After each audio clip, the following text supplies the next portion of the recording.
Hi, and welcome back to The Savvy Psychologist. I'm Dr. Ellen Hendrickson, and every week I'll help you meet life's challenges with evidence-based research, a sympathetic ear, and zero judgment.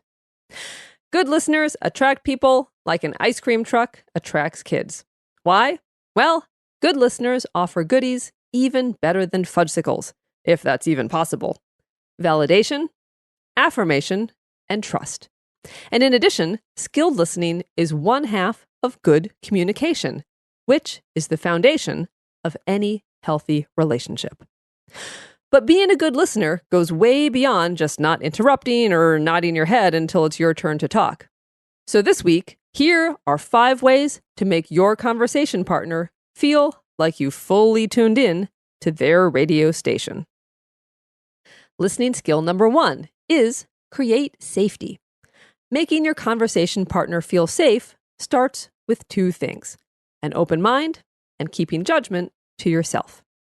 Just as immersing yourself in a novel requires suspension of disbelief, immersing yourself in listening requires suspension of unsolicited opinions or advice. And while judgments may pop into your head, you're human after all, set them to the side while you try. Listening skill number 2, ask questions to follow your natural curiosity. This is my favorite part of listening. When your brain is piqued, ask questions. Think like a journalist and ask what, when, where, why, how. Ask for examples. Ask for details. Following your natural curiosity by asking questions not only demonstrates you're listening and interested, but almost always yields an intriguing story. For instance, this past week, the very first sentence a new client said to me was, "I think my problem started when the university administration told me getting stalked was my fault." Whoa! Sentences like these are packed with meaning, like a treasure chest is packed with valuables. Opening them up and digging around yields gems of great interest and great value. Listening skill number 3. Listen with your whole body. In many a kindergarten classroom, teachers emphasize something called whole body listening. And it goes like this. In addition to using your ears to listen to the words, use your eyes to watch nonverbals, your brain to think about what is being said, your heart to feel emotions, and keep the rest of your body quiet to show respect. I love that listening gets formally taught to kids. But like the quadratic equation or the difference between fission and fusion, many of us lose it over time, especially as life gets busy. And the result is that we often try to multitask while listening. We half listen while getting stuff done or staring at a screen. But up to 80% of what we communicate comes from nonverbal cues like facial expressions, gestures, and posture. So when we multitask while listening, we miss all these signals. But refraining from multitasking is hard. Why?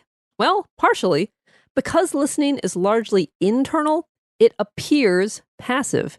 It may not feel like an activity unto itself. Therefore, involve your whole body to make listening conscious for you and perceptible for your conversation partner. Your kindergarten teacher was onto something. Listening skill number 4 is validate with simple phrases.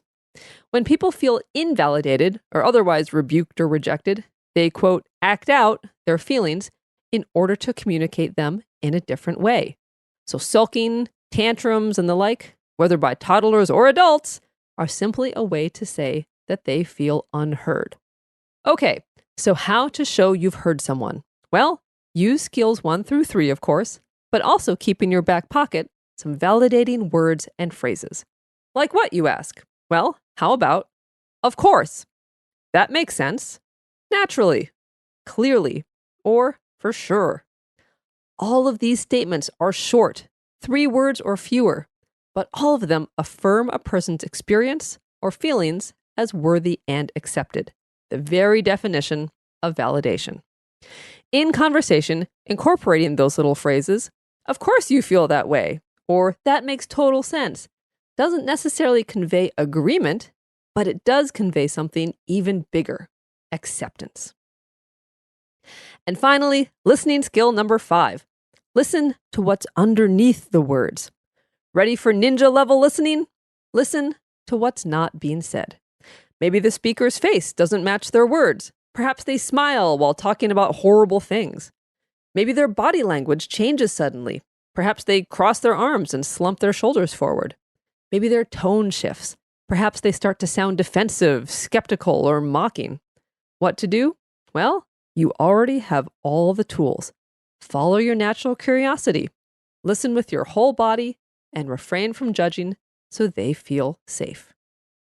All in all, listening well is simply a matter of tuning in. Tune in to the person who's speaking, tune in to your own curiosity, and tune in to your own possible judgments and squash them before they fall out of your mouth.